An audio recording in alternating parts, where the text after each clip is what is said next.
maka kita harus menemukan penanda genetik itu di setiap cucunya, punya semua harusnya laki-laki. Itu kewajiban Ba'alawi untuk membuktikan berbakti pada kakeknya. Kita bisa ngakali nasab dengan manuskrip, kubur atau apapun, tapi kita nggak bisa ngubah catatan di tubuh kita. Karena berapa? Bagaimana caranya ngubah 12,7 triliun sel kita? Itu tiap sel ada catatannya.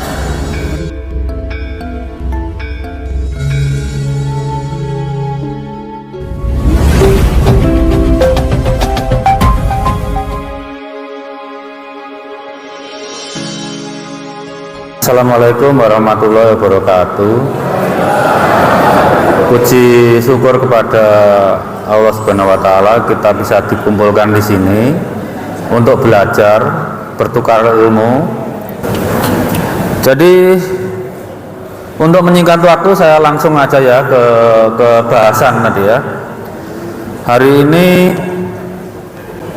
Profesor Anhar Gonggong sudah menyinggung sejarah. Kemudian Kiai Ahmad juga menyinggung buku nasab. Kita andaikan ini cara kerjanya seperti Pak Polisi di Samsat. Di Samsat itu BPKB-nya yang ngurus seperti Kiai Ahmad tadi. Asal usulnya gimana? Kemudian berapa kali transaksi pajaknya ya seperti Profesor Anhar Gonggong tadi diurut di sejarahnya. Tapi kan harus cek fisik. Nah, cek fisik ini kita lakukan uji DNA. Kenapa dengan uji DNA? Karena kita itu artefak nenek moyang kita. Jadi misalnya saya nih punya mutasi, itu catatan Tuhan tentang saya. Itu saya wariskan ke anak saya, laki-laki misalnya. Anak laki-laki saya mengalami mutasi lagi, maka mutasi saya dan anak saya itu diturunkan ke cucu saya, seterusnya itu. Dan mutasi itu ada yang umurnya panjang, ada yang umurnya pendek. Ada yang panjang sampai 1 juta tahun nggak berubah-berubah ada. Ada yang pendek pun hitungannya masih ribuan ya STR itu. Ribuan tahun. Itu yang dipakai menghitung kekerabatan yang jangka pendek. Makanya tadi karena Kiai Ahmad udah nyebut merek ya, saya coba lah, saya dianggap mewakili keluarga aja lah. Kalau saya punya cucu ya, katakanlah 10 generasi ke bawah, mereka itu harus punya mutasi yang terjadi di saya, itu harus. Cara membuktikan saya ada, ya diperiksa mutasi cucu-cucu saya itu 10 generasi. Sama dengan penelitian yang sedang berjalan ini belum selesai, walaupun mungkin masih bisa didebat, dibantah, silahkan aja.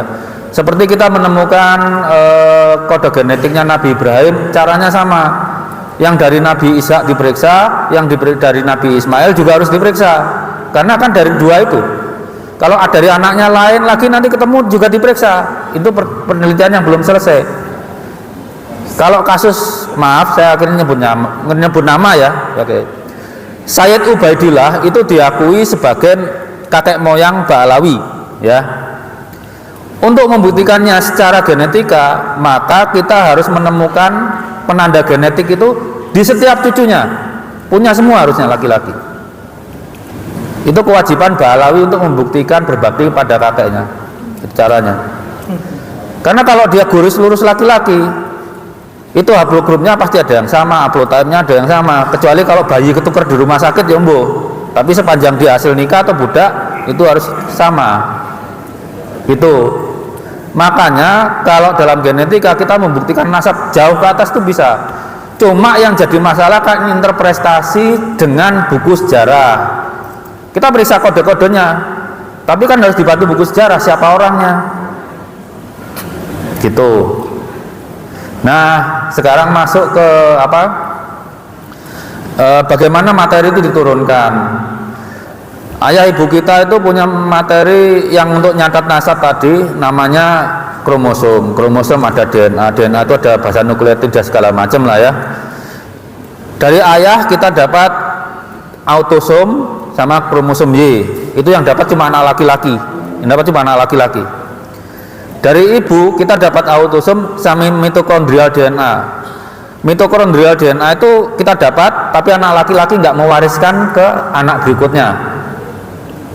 Anak perempuan itu mewariskan ke anak berikutnya. Karena itu kromosom Y bisa dipakai melacak keturunan laki-laki sampai jauh ke atas. Mitokondrial DNA juga bisa dipakai melacak garis perempuan.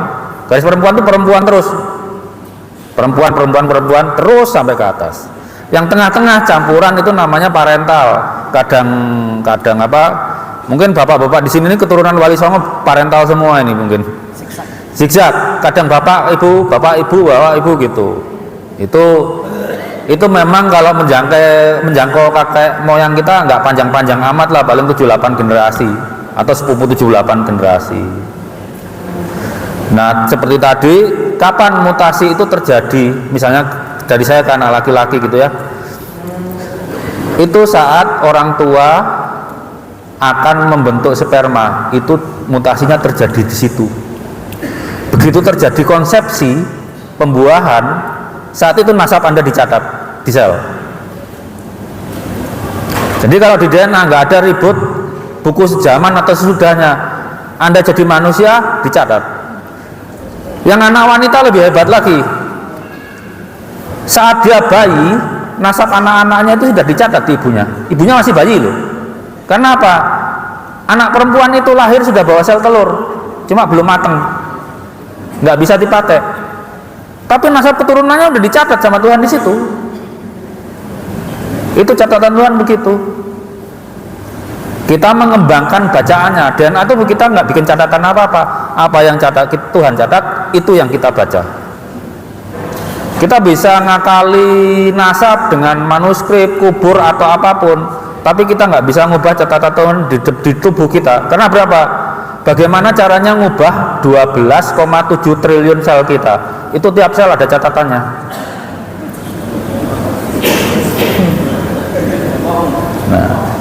Nah, untuk teknisnya, oh ya, kalau saya ditanya pengetahuan saya genetik dari mana gitu ya, saya itu teknik pangan. Teknik pangan itu cabang biologi terapan. Jadi kalau saya genetik, waktu S1 dulu pemilihan tanaman, waktu S2 rekayasa genetika untuk mikrobiologi.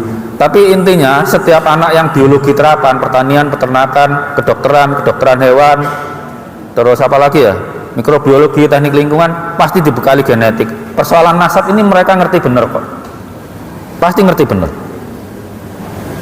Karena sebetulnya nggak sampai kita dokter turun tangan, nggak, mereka ngerti. Coba dikumpulin anak biologi 10, ngerti semua itu. Terus itu Dr. Ari Kain, beliau itu juga pakar taksonomi, etnobotani ya. Nah, jadi genetika yang berkaitan dengan etnis juga beliau. Dan itu Dr. Sandi itu genetikanya berkait dengan kesehatan. Nanti bergantian lah kami akan menjawab.